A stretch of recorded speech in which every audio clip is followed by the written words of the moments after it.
भाद्रपद माह के कृष्ण पक्ष की अष्टमी को कृष्ण जन्माष्टमी का पर्व मनाया जाता है। आज कृष्ण जन्माष्टमी के दिन जन्माष्टमी व्रत कथा अवश्य पढ़नी या सुननी चाहिए और दूसरों को भी सुनानी चाहिए। इससे भगवान श्री कृष्ण की कृपा सदैव बनी रहती है। तो चलिए सुनते हैं कृष्ण जन्माष्टमी व्रत की कथा। एक समय की बात है, दुष्ट कंस ने एक ज्योतिषी से पूछा कि ब्राह्मणों में श्रेष्ठ ज्योतिर्विद मेरी मृत्यु किस प्रकार और किसके द्वारा होगी। ज्योतिषी बोले, हे दानवों में श्रेष्ठ कंस, वासुदेव की धर्म पत्नी देवकी जो वाक्पटु है और आपकी बहन भी है, उसी के गर्भ से उत्पन्न उसका 8वां पुत्र जो कि शत्रुओं को भी पराजित कर इस संसार में कृष्ण के नाम से विख्यात होगा, वही एक समय सूर्योदय काल में आपका वध करेगा। ज्योतिषी की बातों को सुनकर कंस ने कहा, हे दैवज, बुद्धिमानों में अग्रण्य, अब आप यह बताएं कि देवकी का 8वां पुत्र किस माह में और किस दिन मेरा वध करेगा। ज्योतिषी बोले, हे महाराज, माघ मास की शुक्ल पक्ष की तिथि को 16 कलाओं से पूर्ण श्री कृष्ण से आपका युद्ध होगा। उसी युद्ध में वे आपका वध करेंगे। इसीलिए हे महाराज, आप अपनी रक्षा यत्न पूर्वक करें। इसके बाद कंस ने अपनी बहन को बंदी गृह में डाल दिया और अपने एक द्वारपाल से कहा, मेरी इस प्राणों से प्रिय बहन की पूर्ण सुरक्षा करो। द्वारपाल ने कहा, ऐसा ही होगा महाराज, आप निश्चिंत रहें। इसके बाद कंस चला गया और कंस के जाने के पश्चात उसकी छोटी बहन दुखित होते हुए जल लेने के बहाने घड़ा लेकर तालाब पर गई। उस तालाब के किनारे एक घंघोर वृक्ष के नीचे बैठकर देवकी रोने लगी। उसी समय एक सुंदर स्त्री जिसका नाम यशोदा था, उसने आकर देवकी से प्रिय वाणी में कहा, हे कांते, इस प्रकार तुम क्यों विलाप कर रही हो? अपने रोने का कारण मुझे बताओ। तब दुखित देवकी ने यशोदा से कहा, नीच कर्मों में आसक्त दुराचारी मेरा ज्येष्ठ भ्राता कंस है। उस दुष्ट भ्राता ने मेरे कई पुत्रों का वध कर दिया। इस समय मेरे गर्भ में 8वां पुत्र है, वह इसका भी वध कर डालेगा। इस बात में किसी प्रकार का संशय या संदेह नहीं है, क्योंकि मेरे ज्येष्ठ भ्राता को यह भय है कि मेरे अष्टम पुत्र से उसकी मृत्यु अवश्य होगी। देवकी की बातें सुनकर यशोदा ने कहा, हे बहन, विलाप मत करो, मैं भी गर्भवती हूं। यदि मुझे कन्या हुई तो तुम अपने पुत्र के बदले उस कन्या को ले जाना। इस प्रकार तुम्हारा पुत्र कंस के हाथों मारा नहीं जाएगा। तदंतर कंस ने अपने द्वारपाल से पूछा, देवकी कहाँ है? इस समय वह दिखाई नहीं दे रही है। तब द्वारपाल ने कंस से नम्रता पूर्वक कहा, हे महाराज, आपकी बहन जल लाने तालाब पर गई है। यह सुनते ही कंस क्रोधित हो उठा और उसने द्वारपाल को उसी स्थान पर जाने को कहा जहां पर वह गई थी। द्वारपाल की दृष्टि तालाब के पास देवकी पर पड़ी। तब उसने कहा कि आप किस कारण यहां पर आई हैं? उसकी बातें सुनकर देवकी ने कहा कि मेरे गृह में जल नहीं था, जिसे लेने में जलाशय पर आई हूं। इसके पश्चात देवकी अपने गृह की ओर चल दी। कंस ने पुनः द्वारपाल से कहा कि इस गृह में मेरी बहन की तुम पूर्णतः रक्षा करो। अब कंस को इतना भय लगने लगा कि गृह के भीतर दरवाजों में विशाल ताले बंद करवा दिए और दरवाजे के बाहर दैत्यों और राक्षसों को पहरेदारी के लिए नियुक्त कर दिया। कंस हर प्रकार से अपने प्राणों को बचाने का प्रयास कर रहा था। एक समय सिंह राशि के सूर्य में आकाश मंडल में जलाधारी मेघों ने अपना प्रभुत्व स्थापित किया। भादव मास की कृष्ण पक्ष की अष्टमी तिथि को घंघोर अर्धरात्रि थी। उस समय चंद्रमा भी वृष राशि में था। रोहिणी नक्षत्र बुधवार के दिन सौभाग्य योग से संयुक्त चंद्रमा के आधी रात में उदय होने पर आधी रात के उत्तर के एक घड़ी जब हो जाए तो श्रुति स्मृति पुराणत्व फल निसंदेह प्राप्त होता है। ऐसे विजय नामक शुभ मुहूर्त में श्री कृष्ण का जन्म हुआ और श्री कृष्ण के प्रभाव से ही उसी क्षण बंदी गृह के दरवाजे स्वयं खुल गए। द्वार पर पहरा देने वाले पहरेदार राक्षस सभी मूर्छित हो गए। देवकी ने उसी क्षण अपने पति वासुदेव से कहा, हे स्वामी, आप निद्रा का त्याग करें और मेरे इस अष्टम पुत्र को गोकुल में ले जाएं। वहां इस पुत्र को नंद गोप की धर्म पत्नी यशोदा को दे दें। उस समय यमुना जी पूर्ण रूप से बाढ़ग्रस्त थी, किंतु जब वासुदेव जी बालक कृष्ण को सूप में लेकर यमुना जी को पार करने के लिए उतरे, उसी क्षण बालक के चरणों का स्पर्श होते ही यमुना जी अपने पूर्व स्थिर रूप में आ गई। किसी प्रकार वासुदेव जी गोकुल पहुंचे और नंद के गृह में प्रवेश कर उन्होंने अपना पुत्र तत्काल उन्हें दे दिया और उसके बदले में उनकी कन्या ले ली। वो तत्क्षण वहां से वापस आकर कंस के बंदी गृह में पहुंच गए।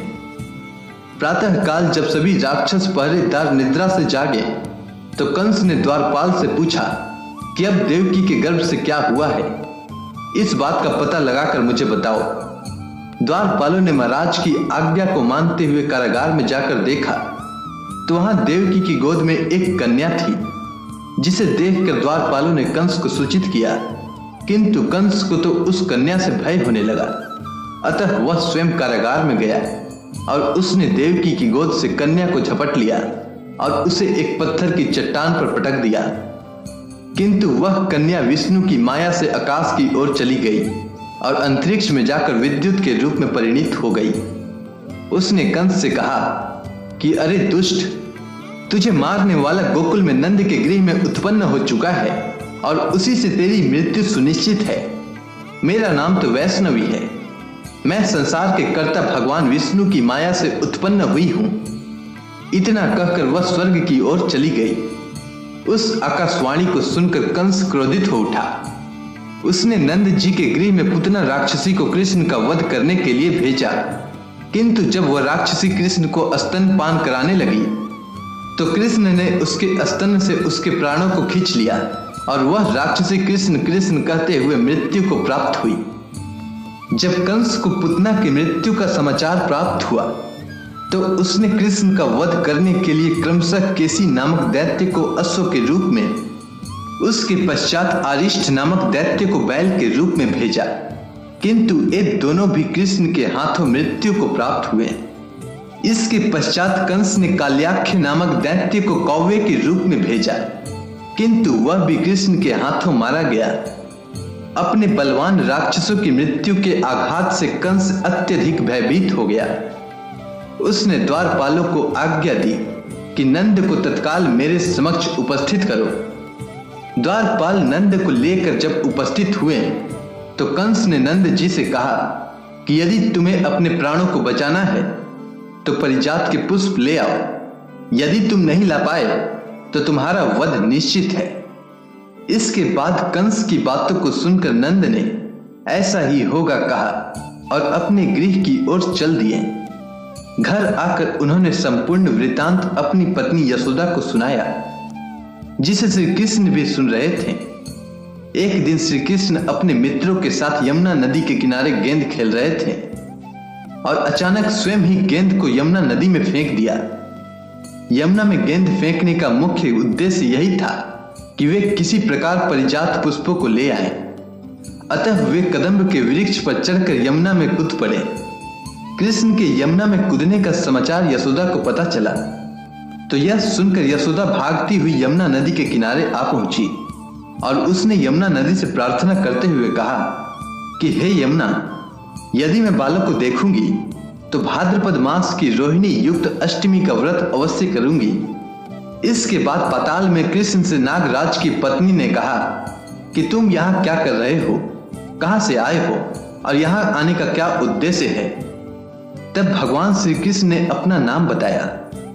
तब नाग पत्नी बोली, हे कृष्ण, क्या तूने द्वित क्रीड़ा की है जिसमें अपना समस्त धन हार गया है?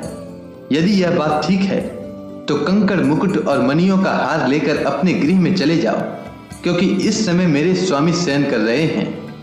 यदि वे उठ गए तो तुम्हारा भक्षण कर जाएंगे। नाग पत्नी की बातें सुनकर कृष्ण ने कहा, हे कांते, मैं किस प्रयोजन से यहाँ आया हूँ वह वृतांत मैं तुम्हें बताता हूँ। समझ लो कि मैं कालिया नाग के मस्तक को कंस के साथ द्यूत में हार चुका हूँ और वही लेने में यहाँ आया हूँ। बालक कृष्ण की यह बात सुनकर नाग पत्नी अत्यंत क्रोधित हो उठी और अपने सोए हुए पति को उठाते हुए उसने कहा, हे स्वामी, आपके घर यह शत्रु आया है, अतः आप इसका हनन कीजिए। अपनी स्वामिनी की बातों को सुनकर कालिया नाग निद्रावस्था से जाग पड़ा और बालक कृष्ण से युद्ध करने लगा। इस युद्ध में कृष्ण को मूर्छा आ गई। उसी मूर्छा को दूर करने के लिए उन्होंने गरुड़ का स्मरण किया। स्मरण होते ही गरुड़ वहां पर आ गए। श्री कृष्ण अब गरुड़ पर चढ़कर कालिया नाग से युद्ध करने लगे और उन्होंने कालिया नाग को युद्ध में पराजित कर दिया। अब कालिया नाग ने भली भांति जान लिया था कि मैं जिनसे युद्ध कर रहा हूं वे भगवान विष्णु के अवतार श्री कृष्ण ही हैं। अतः उन्होंने कृष्ण के चरणों में साष्टांग प्रणाम किया और पारिजात से उत्पन्न बहुत से पुष्पों को मुकुट में रखकर कृष्ण को भेंट किया। इसके बाद श्री कृष्ण कालिया नाग के फन पर नृत्य करते हुए यमुना के ऊपर आ गए। तदंतर कालिया नाग की फुफकार से तीनों लोग कंपायमान हो गए। उनके गोकुल में आने से उनकी माता यशोदा ने विभिन्न प्रकार के उत्सव किए। इधर कंस भी विस्मित हो गया। इसके बाद कंस का महाबलशाही भाई चाणूर के साथ श्री कृष्ण के मल्ल युद्ध की घोषणा हुई। कृष्ण एवं चाणूर का मल्ल युद्ध अत्यंत आश्चर्यजनक था। चाणूर की अपेक्षा कृष्ण बाल रूप में थे। भेरी, शंख और मृदंग के शब्दों के साथ कंस और केसी इस युद्ध को मथुरा की जनसभा के मध्य में देख रहे थे। श्री कृष्ण ने अपने पैरों को चाणूर के गले में फंसाकर उसका वध कर दिया। चाणूर की मृत्यु के पश्चात उसका मल्ल युद्ध केसी के साथ हुआ।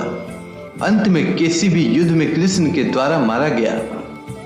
केसी की मृत्यु प्रांत मल्ल युद्ध देख रहे सभी प्राणी श्री कृष्ण की जय जयकार करने लगे।